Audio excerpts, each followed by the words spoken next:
I found my son living in a van at Disney World with my twin grandchildren. I froze when I saw them. Just 6 months ago, his husband told me David had died in a car accident in Colorado. There was even a funeral.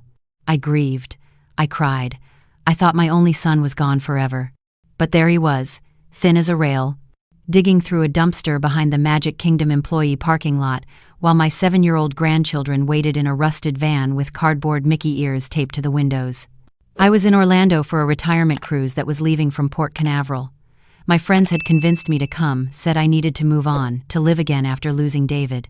We'd spent the afternoon at Disney Springs, and I'd wandered away from the group, feeling suffocated by their pity. I needed air. I needed space. I ended up walking through the employee areas, lost in my grief, when I heard a child's voice. "Daddy, I'm so hungry. Can we eat now?" Something about that voice made me stop. It sounded like Emma, my granddaughter, but that was impossible. Brandon, my son-in-law, had taken the twins to Denver after the funeral.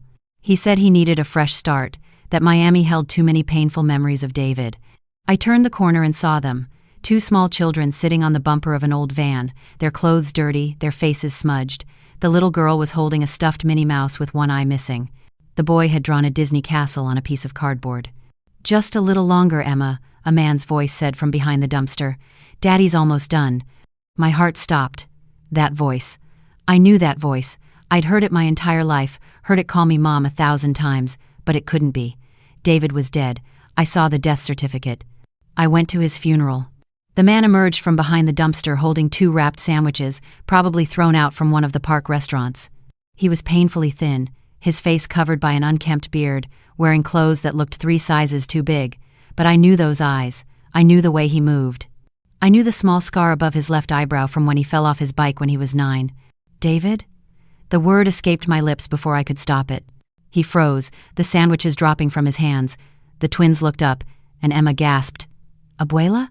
Abuela Margaret?" My legs moved on their own. David, trusting and in love, signed everything. Then, 6 months ago, Brandon staged the accident. He took David and the twins on a vacation to Colorado. On a mountain road, he drugged David's coffee, waited until he passed out, then crashed David's car off a shallow embankment, dramatic enough to look real, but not enough to actually kill anyone. When David woke up in a cheap motel room 3 days later, Brandon was gone. So were the twins. My son was alive. My grandchildren were living in a van, eating garbage. Nothing made sense, but I knew one thing with absolute certainty. I wasn't leaving without them. I knelt down and held the twins tight, feeling their little bodies shake. They were so thin. Emma's wrists were like twigs. Ethan's cheeks were hollow. How long had they been living like this? "Mom, please," David said again, his voice cracking. "If Brandon finds out I talked to you." "Brandon?" I stood up slowly, rage building inside me. "Brandon told me you were dead, David. There was a funeral.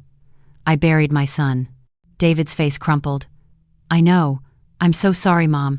I wanted to call you so many times, but I was afraid." He said if I contacted anyone from my old life, he'd make sure I never saw the twins again. He has legal custody. The courts think I abandoned them. "Get in my rental car," I said, my voice steadier than I felt. "All 3 of you, right now." "Mom, I can't. If he finds out..." "Get in. The car." I wasn't asking anymore. I was his mother, and I had already lost him once. I wasn't going to lose him again. 20 minutes later, we were in my hotel room. I'd sent my friends a text saying I wasn't feeling well and would meet them at the port tomorrow. Right now, nothing mattered except the 3 people sitting on the bed in front of me. I ordered room service, everything on the menu: pizza, burgers, pasta, fruit, desserts. I found my son living in a van at Disney World with my twin grandchildren. I froze when I saw them. Just 6 months ago, his husband told me David had died in a car accident in Colorado. There was even a funeral. I grieved. I cried. I thought my only son was gone forever. But there he was, thin as a rail, digging through a dumpster behind the Magic Kingdom employee parking lot, while my 7-year-old grandchildren waited in a rusted van with cardboard Mickey ears taped to the windows. I was in Orlando for a retirement cruise that was leaving from Port Canaveral. My friends had convinced me to come, said I needed to move on, to live again after losing David. We'd spent the afternoon at Disney Springs, and I'd wandered away from the group, feeling suffocated by their pity. I needed air. I needed space. I ended up walking through the employee areas, lost in my grief, when I heard a child's voice. "Daddy, I'm so hungry." The twins ate like they hadn't seen food in weeks, which, based on David's hollow explanation, might have been close to the truth. While they ate, David told me everything. His hands shook as he spoke, and I had to keep reminding myself to breathe, to not interrupt, to let him get it all out. It started 3 years ago. Brandon had been perfect at first. Charming, successful, a car dealer who made good money. When Florida legalized their marriage, it seemed like a fairy tale. David was so happy. I liked Brandon too, though there was always something about his smile that didn't quite reach his eyes. But then Brandon started making suggestions. "Your mom is getting older, David. Don't you think she should sell that catering business? It's too much work for her. Why do the twins need to spend so much time with your mother? They need to bond with me too. Your family recipes? Those are old-fashioned. We should modernize." I remembered those conversations now. David had always defended me, defended our family business, defended our Cuban traditions, and that's when Brandon changed tactics. He convinced David to take out a life insurance policy. $2 million. "Just in case something happens," Brandon said. "The twins will be taken care of." He convinced David to make him the sole beneficiary and legal guardian of the twins. We're married, it makes sense. Otherwise, the state might get involved. So were all of David's documents, his ID, passport, birth certificate, marriage certificate, everything. "He left me a note," David said, pulling out a crumpled piece of paper from his pocket. I read it and my blood ran cold. "You're dead now, David. I filed the death certificate. I collected the insurance money. I have legal custody of the twins. If you ever contact anyone, your mother, the police, anyone, I will make sure Emma and Ethan suffer for it. I have friends in the system." I ran to them, tears streaming down my face. Emma and Ethan jumped off the van and wrapped their arms around my waist, both talking at once. "Abuela, we missed you so much. Daddy said we couldn't call you. We've been living in the van for so long. We're so hungry, Abuela." David stood frozen, his face a mix of shock, shame, and something that looked like relief. "Mom, you shouldn't be here. You should go. Please, just go." But I couldn't move. I couldn't leave. They said Brandon's girlfriend was mean, that they were hungry all the time because he spent all his money on cars and trips and gambling, so I did it. I took them. We've been hiding ever since, moving from parking lot to parking lot, eating what we can find, staying invisible. I couldn't speak. I couldn't breathe. The rage inside me was so intense I thought I might shatter. Brandon hadn't just stolen from us. He'd destroyed my son's life, traumatized my grandchildren, and made me bury my own child while he collected $2 million and lived like a king. "Mom, you have to understand," David said desperately. "I have no proof, no documents, no way to prove who I am. Brandon made sure of that. If I go to the police, they'll arrest me for kidnapping. The twins will go back to him. I can't let that happen." I looked at Emma and Ethan, now curled up asleep on the hotel bed, their stomachs finally full. Ethan still clutched that cardboard castle. Emma still held her broken Minnie Mouse.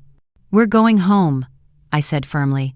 "To Miami, all of us, and we're going to fix this." "Mom, you don't understand." "No, David, you don't understand." I took his face in my hands, forcing him to look at me. "You are my son. Those are my grandchildren. I have resources. I have connections. And I have something Brandon doesn't have, the truth. We're gonna fight him, and we're gonna win." The next day, I canceled my cruise. I rented a car and drove David and the twins back to Miami. My house in Little Havana had never felt so full and so right.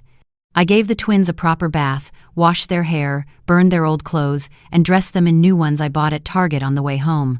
David shaved, showered, and stood in front of the mirror for a long time, as if seeing himself for the first time in months. That night, I made them a proper meal. Arroz con pollo, maduros, yuca con mojo.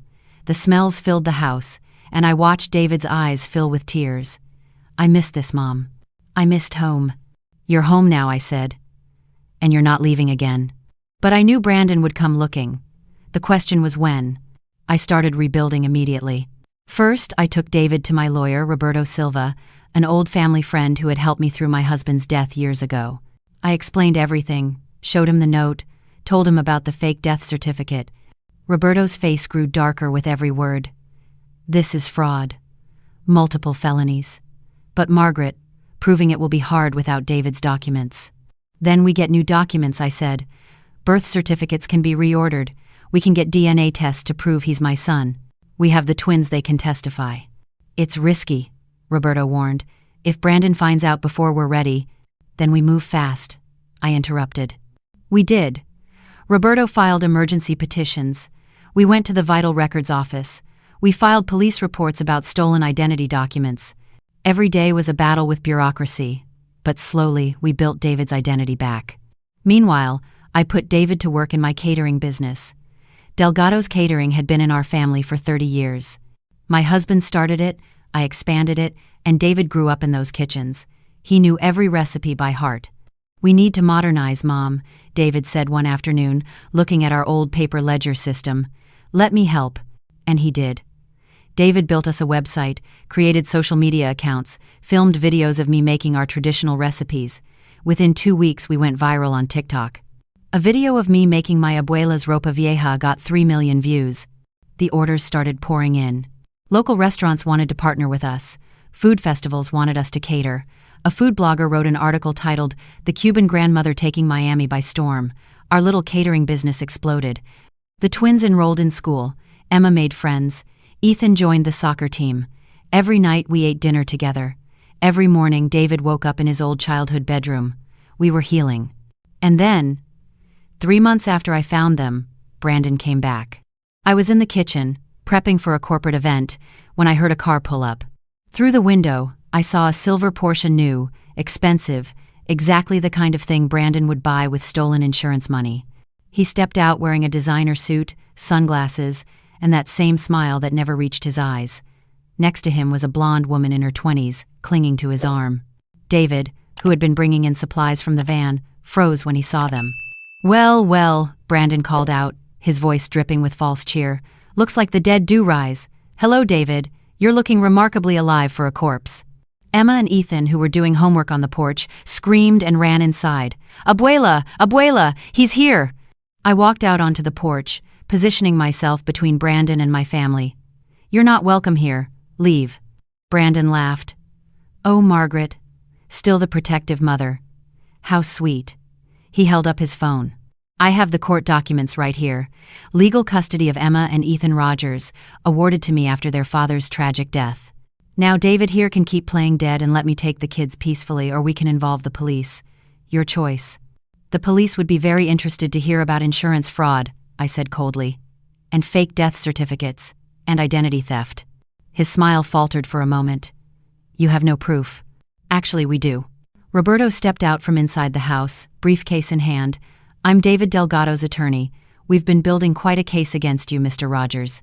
Fraud, forgery, extortion, child endangerment. Shall I go on?" Brandon's face twisted. The charm vanished, replaced by something ugly and cold. "This isn't over," he hissed.